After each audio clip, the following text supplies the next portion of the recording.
فين الساقع بقى؟ شكل الساعة اهو. ايه؟ جبت التفريق كله ساعة. مش ساقعة قوي. اللي انت بتقطعها بكام؟ 5 جنيه. قطعها قدام الكاميرا كده. تجيب 5 الواحدة؟ اه. ليه يا عم انت قلت 3 ب 10؟ مش انت قلت 3 ب 10؟ فرق الطبع هيبقى ايه؟ ايه؟ كل شوف فرق الطبع. قولي يلا بكام؟ لا فلوس خالص. يا رب يخليك.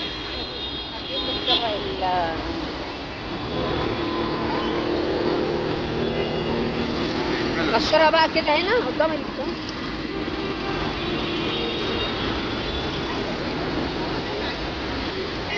ساقعة بقى والواحدة ب5 وفي 3 ب10 بس دي كبيرة صح؟ ايوه.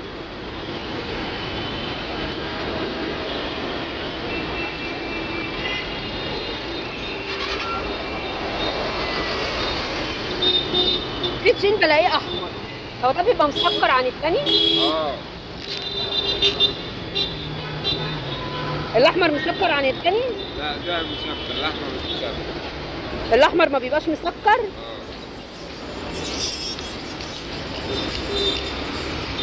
اه. اعمل بقى في الطبق التاني. هات بقى الطبق اللي انت قشرته ده وريه لهم.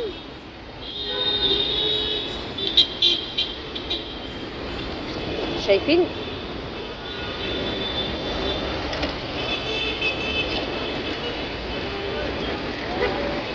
حلو قوي قوي ومليان بقى دلوقتي قوي، يعني في كل حته هتلاقي التين ده.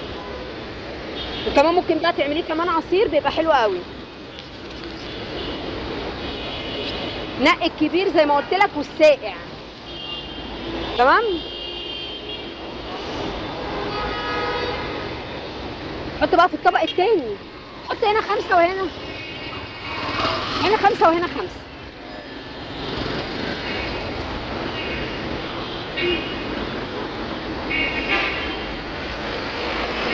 لا التين الشوكي مسكر اليومين دول صح؟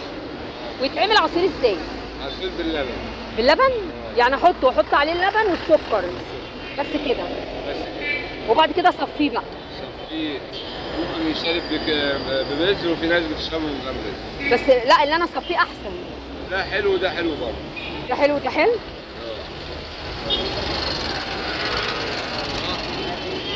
نقي الكبير زي ما قلت لك بقى. انت عليك مستحيل.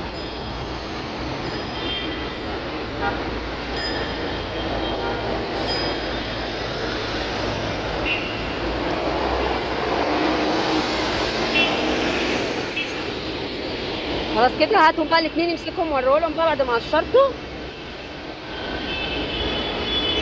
تسلم ايدك. يا رب يبارك لك.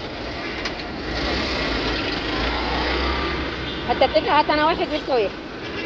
خلاص كده اتقشر وبقالك كمان لو انت عايزه تعمليه عصير هتحطيه في الخلاط وهتحطي كمان عليه لبن وسكر وهتصفيه وتشربيه. عايزه تشربيه كده ببذر ماشي، بس الافضل الاحسن يعني ان انت ايه طبعا تصفيه.